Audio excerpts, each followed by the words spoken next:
Chappie says, no, it's the blowtorch. It's the blowtorch. My bad. He says, do you think the multiple endings shop in different theaters would have been a good idea or not? I'm guessing, is he talking about Resurrection? Oh, yeah. The movie was just so bad that I don't think even playing. I mean, it'd be a cool idea to like not know which ending you're getting. They were all bad, though. They were all bad. They were all bad. They were all stupid endings. So, I mean, can you imagine that approach is cool if you have a really great movie and you actually film 4 really great endings? That'd be kind of cool. It's like collect the endings. And so I got to go see the movie 4 times.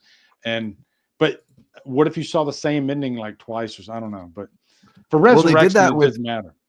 They did that with Clue in different regions. When they released Clue, you got different endings depending on the region you were in. Yeah. Now, did you guys, this is something totally, we're talking about ends, so I'm bringing it up. I know we're trying to wrap this up, but just 7 hours or 5 hours ago on Bloody Disgusting, an article got published. The headline reads, original ending of Halloween Ends would have taken place inside a mask factory. And it's Jamie Lee Curtis talking about like 3 different endings to Halloween Ends, or at least 2 other than the procession. And yeah, they would have shown, essentially, Silver Shamrock producing Michael Myers masks was a possible ending. So that was something that out there. It was something that DGG toyed with in the early stages of writing Ends, and he eventually was like, "Oh, we're not going to do that," because their focus was more on wrapping it up. Because they knew that it was a 3-picture deal. That was really all the story they had to tell. Furthermore, he didn't want to muddy the waters too much with making Halloween 3 somewhat canon, because then you're opening an entire can of worms, which I understand. Sure. But yeah, when I heard the legends of that a couple years ago, because I think David Gordon Green was the first one that actually had mentioned like, we almost did something like this. I still couldn't help but be like, okay, why the fuck didn't you? Like, continuity be damned. So Jamie Lee says the original ending of Halloween Ends, originally entitled Halloween Dies, was a scene in a mask factory. You see a conveyor belt of masks being manufactured. They're Michael Myers masks, which was saying we're all monsters if we put them on the mask. It's not just Michael, it's all of us if we wear the mask. And yet somehow that didn't satiate. I think it was too intellectual for this finale. Yeah. It was a big swing, and I honor the support and support the big swing. And then she said there was another ending where there was a transference. Yep, and it was bad between Laurie and Michael, and Laurie needs to go like isolate herself because now she's got the bug. They kept some of that in this original ending in a sense. Like, you see Allison because the original idea was Allison goes to Laurie's house the next day, and Laurie, I'm pretty sure, grabbed Allison by the throat. And I think in the telling of it, Laurie was like, you need to leave. Like, leave town, get out. Oh, wow. And so the scene you see in Ends where Allison is emotional driving out of Haddonfield, that is in Ends. That was interesting.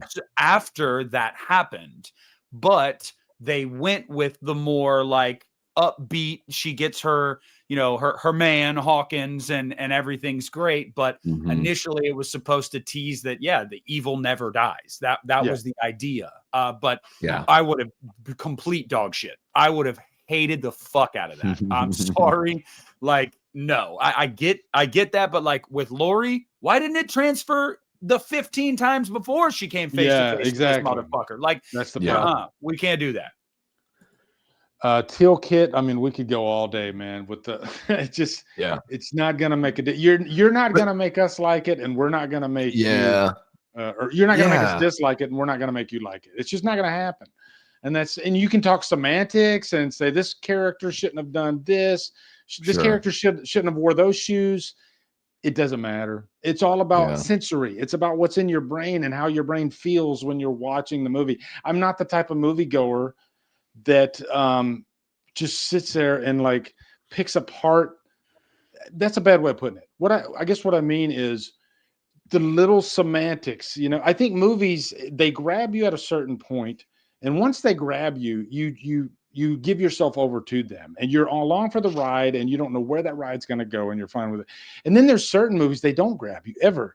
And because they don't grab you, you start focusing on things that maybe you wouldn't focus on if they did grab you. And I think that's maybe what happened with Teal Kit there. The movie never grabbed him. He not saying he went into the movie wanting to hate it.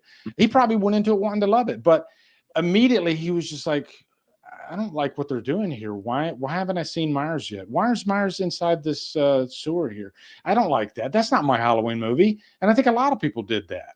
And because of that, then they start latching on to little semantics, and that's just not how movies work for me. If I'm in, I'm in. And as long as you don't go off a cliff or something like that, sure. Then there's I'm along for the ride. There's also something to be said for people that deify Michael Myers in a way. I definitely have had, conversations with people over the years since Ends came out that view Michael Myers in such a light where anything that they feel like diminishes him is sacrilege. And I've always said to them, I just don't view Myers that way. I just don't view him as you're so right, Nick. I'm the same way.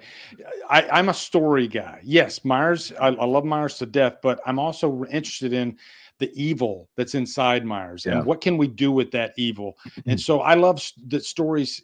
Let's mix it up, because the evil at some point transferred into Myers when he was a child. We teased that idea with Halloween 4 with it passing to Jamie. Why all of a sudden that we're doing it now are people and Myers is at like his body is in such a state where, it's breaking down. It's also the excuses people will give for that too is like, yeah, well, it made more sense in 4 or they'll say like, it didn't make sense in Ends because it wasn't set up. It wasn't fucking set up in 4 either. Jamie gave no inclination until the very end of the movie that she had a murderous fucking bone in her body. Yep. Like, I just feel like that's nostalgia goggles being like, well, it made more sense. No, it didn't. You just have fond, warm, fuzzy memories of that movie. So you give that a pass. Yep.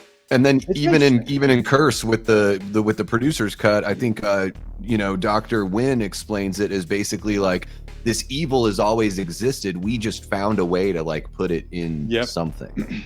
That's the thing too with Ends. If you go back and watch a lot of the entries in the franchise, like I just did, you pick up on that evil angle actually more than you think you would, especially via Loomis. Loomis actually talks about Myers as an an evil. He doesn't. You're talking about him as if he is a man.